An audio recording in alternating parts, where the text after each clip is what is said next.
fica. Então, aporta em outra. Mas vender, jamais. Por causa disso, jamais. Agora, sobre a questão do fundo imobiliário que você falou, na minha opinião, vende tudo.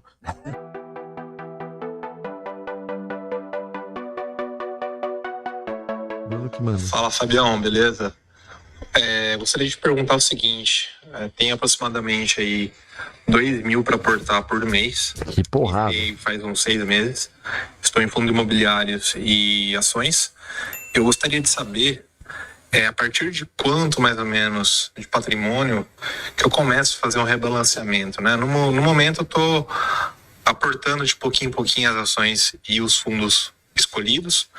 Mas em que momento do patrimônio que eu gostaria, assim, que seria o interessante fazer o rebalanceamento? Um abraço. Quer mandar veja? Direto a resposta? Manda bala. Nunca. É o que eu ia dizer também. Essa conversa de rebalanceamento é coisa de teórico, não é? É pra quem tem fundo, né? Geralmente. Pra quem Mas assim, ó, eu vou fazer o diabinho aqui. Manda bala. Manda bala. Aí o cara que comprou, sei lá, o cara tá com 30%, uma posição dele subiu muito, 30%. Ele faz o quê? Ele deixa parado naquele momento, congela e vai aportando nas outras. Na nossa estratégia é tão simples quanto isso. Ah, subiu 30%. Tá no preço teto ainda, se você quiser você compra. Não tá mais porque subiu demais? Congela, deixa lá, vai receber dividendo, compra a próxima. E vai comprando as próximas. É tão simples quanto isso. Mas uma coisa que é importante. Sim. Rebalanceamento, o conceito formal que eles pregam é o que? Nesse exemplo seu, se subiu, você vai vender.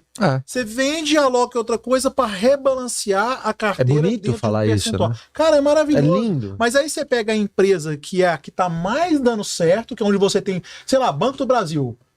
Cara, eu não tenho nem ideia. Assim, você tira o Neymar do time. Você tira o Neymar, que é uma empresa que tem um yield on cost altíssimo, que tá te pagando, igual a gente viu aqui, sei lá, 20%, 25%, com uma taxa de crescimento de 18% ao ano, para colocar, talvez, numa empresa que não seja o melhor do time. Né? Então, assim, não faz sentido. Você corta o melhor, né, para jogar em algo que talvez não seja... Você quer um exemplo? Vamos pegar o Barsi. Imagina se o Barsi tivesse escolhido rebalancear o Unipar quando começou a subir. Pois é. O Unipar tava, em 2016 tava R$6. Começou a subir pra caramba, subir. Foi pra R$20. Ele fala, não, agora eu vou vender um pouquinho de Unipar aqui pra dar aquela rebalanceada. O Unipar chegou a R$130, pagou mais de R$30 de dividendo nos últimos anos. Não faz o menor sentido, como você disse. Hoje a maior posição dele continua pagando dividendos. Né? Hoje acho que o dividendo da Unipar deve estar em torno de 3%. Mas pro Barsi, que pegou lá atrás e segurou, você pode colocar que é um dividendo de 50% baseado no capital dele de 2014, 2013, 2007 que ele tinha. Então, não dá pra... Eu acho que isso é uma conversa de teórica. É que nesse caso aqui, talvez ele esteja querendo... Aí eu tenho que... Ô, Brunão, obrigado pela pergunta, viu, irmão? Ele valeu pela força, bom saber a opinião de vocês. Brunão, talvez você esteja falando isso pelo fato de ter fundo imobiliário na carteira. No AGF a gente não defende fundo imobiliário. Talvez um dos motivos seja esse do payout que eu acabei de falar na resposta anterior. O fundo imobiliário ele paga 95% de dividendo. Então, para ele crescer, ele precisa chamar subscrição. Ele precisa aumentar a base de ações. E às vezes ele compra porcaria. Pra pagar dividendo. E às vezes ele compra porcaria ainda. Mas, ou dilui os dividendos nos próximos anos. Exato. A gente acha que, tudo bem, pode existir. A gente não duvida que possam existir bons fundos imobiliários, de pessoas que são sérias no mercado, que administrem bem se for CRI, né? Se for certificado de recebível imobiliário, que administrem bem, e que administrem bem os imóveis. A gente não duvida nada disso. A questão é que todo dividendo provém do lucro que ela recebeu 100% de lucro no mês, ou ela vai lá e paga 95%. Então não tem espaço para crescimento, a não ser se você reaporta os próprios dividendos nessa empresa. Só que ela vira e mexe e vai chamar subscrição para continuar crescendo. Então, se foi nessa... E se você não tiver dinheiro para subscrição no momento que você tá na frente? Vai ser diluído. Exatamente. Não, o que não acontece com a... o que acontece? Menos dividendo. Então, assim... E menos dividendo, o que acontece? Patrimônio indo pro saco. Você, como um aposentado, começa a faltar o que você programava.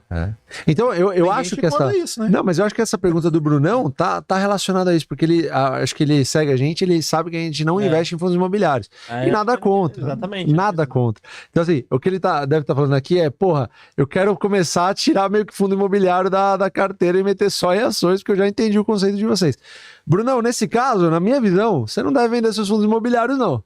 Mantém lá, mantém as ações que você tem e a partir de agora continua só em ações. Vai colocando só em ações até que você sentir o momento que você fala, não, esses fundos imobiliários realmente não fazem o menor sentido na minha carteira. Aí vende. Eu penso diferente. Claro. Eu vou falar assim. Primeiro que sobre a nossa estratégia não existe rebalanceamento. Exato. Existe você parar de aportar, né? E aí você começa a colocar numa outra. Então, ele pode perguntar assim, mas qual que é o nível? Porque pode ser que você chegue num momento que você tenha, sei lá, 80% numa empresa. Então isso vai depender muito da personalidade de cada um. Sim. Né? Então, assim, se você consegue suportar 80% da sua carteira em uma empresa, você tá confortável, dorme tranquilo, segue o jogo. Tem gente que não fica, então aporta em outra, mas vender, jamais. Por causa disso, jamais. Agora, sobre a questão do fundo imobiliário que você falou, na minha opinião, vende tudo. Aí assim, ó. Aí, ó. Presta atenção, gente, ó. Presta atenção. Por isso. Fala. Por isso, eu e o Barsi não temos fundos imobiliários. Né? Tem uma capa do Tubaquete que é sensacional, assim. Por isso, eu e o Barsi não temos fundos imobiliários. O bicho pega os cortes aqui, pelo amor de Deus. Fica legal. Mas cara, eu acho que. Mas eu acho que a gente respondeu a pergunta do Brunão. Eu acho que no final do dia é isso. Mas a gente respeita quem investe em fundo imobiliário, tá tudo certo. Não, claro. Eu dizia antes que era no fundo imobiliário era nadar no raso, mas eu mudei essa minha opinião, porque, cara, nadar no raso pra mim, quando você começa a investir em ação e não para mais, você já tá no mar alto lá faz tempo, você já tá no alto mar total e você não tem porque sair dele, na verdade, porque você tá com empresas, se você tá com empresas boas, principalmente dos setores best, cara, o que atrai no fundo imobiliário? Vamos ser sinceros. Dividendo mensal.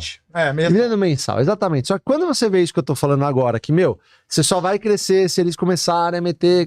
E pode até ser que dê certo, porque tem fundos bem administrados, mas efetivamente você vai ver muito mais oportunidades nas boas empresas. Sim. A gente tá dando um exemplo aqui que há 5 meses atrás o Banco do Brasil tava 30, hoje tá 45, pagando um puta de um dividendo.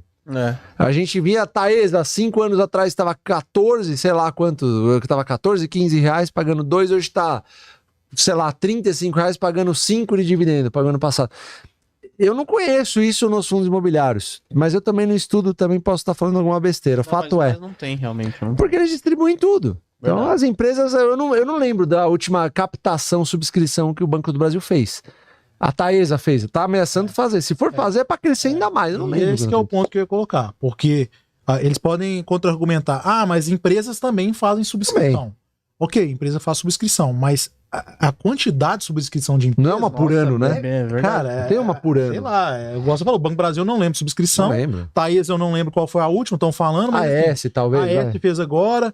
Mas quando tem essas subscrições que são raras, né? É pra crescer. Sim. E o que não te contam sobre os fundos imobiliários. Conta. Que não te contam. Eles fazem a subscrição para aumentar o capital e a taxa de administração ser maior. E quem ganhar dinheiro, o fundo. Quem tá administrando. Então eles fazem isso daí. Por isso que eles não querem saber. É um fundo de CRI, um fundo de alguma coisa lá. Eles vão tacar a subscrição, comprar qualquer porcaria para aumentar o fundo, a taxa ser maior e eles enchem o bolso deles. Então, na real, eu não tinha pensado. Isso ninguém te conta o que ninguém te conta sobre os fundos imobiliários. Você vai fazer uma playlist dessa. O que não te contam. Aí começa. Tem um monte, né? O que não te contam, um segredo. Mas é verdade, eu não tinha pensado nisso. Pô, isso daí por que você acha que toda hora abre subscrição lá? Pra aumentar o fundo e a taxa. A taxa sobre o PL. Não, eu fiquei puto da vida que eu vi uns fundos aí, eles abrindo, principalmente fundo de CRI, eles abrindo subscrição, mas sem um CRI bom para investir. Não ficar comprando porcaria pra dar mais calote, né? Então tem um monte de coisa no mercado que a gente acaba olhando. É complicado. Aí, a gente não acaba claro que a gente, claro que eu acho que possam existir bons FIIs. Tem vários bons FIIs, tem muitos, mas é o que eu falo pro pessoal. Os fundos ali, você tem que colocar uma porcentagem muito pequena, principalmente em fundo de CRI e fundo de CRA, né? Que são fundos que basicamente investem em agronegócio e investem no setor imobiliário também. Porque você compra, a maioria das pessoas compram alguns fundos de recebíveis, eles acham que tá comprando a propriedade, mas tá comprando a dívida. E o que pode acontecer? Calote, né? E cada vez mais eles emitindo subscrição. É crédito Aí que privado, né? Aí O só CRI vai cobrando as porcaria pra eles. O CRI é parecido com crédito privado. É, No final do crédito dia é privado. um crédito Na privado. verdade, não é se você for ver, não é um fundo imobiliário. Eles transvestem de fundo imobiliário pra querer enganar as pessoas e os investidores comuns. Mas nem todos são nem assim, todos pelo são amor assim. de Deus. Não vai. Nem todos são Não assim, né? generaliza, Exatamente, eu tenho que deixar essa entre aspas. Tem, Senão o pessoal pega só o. É, só o não é pontinho assim aqui. também. Né?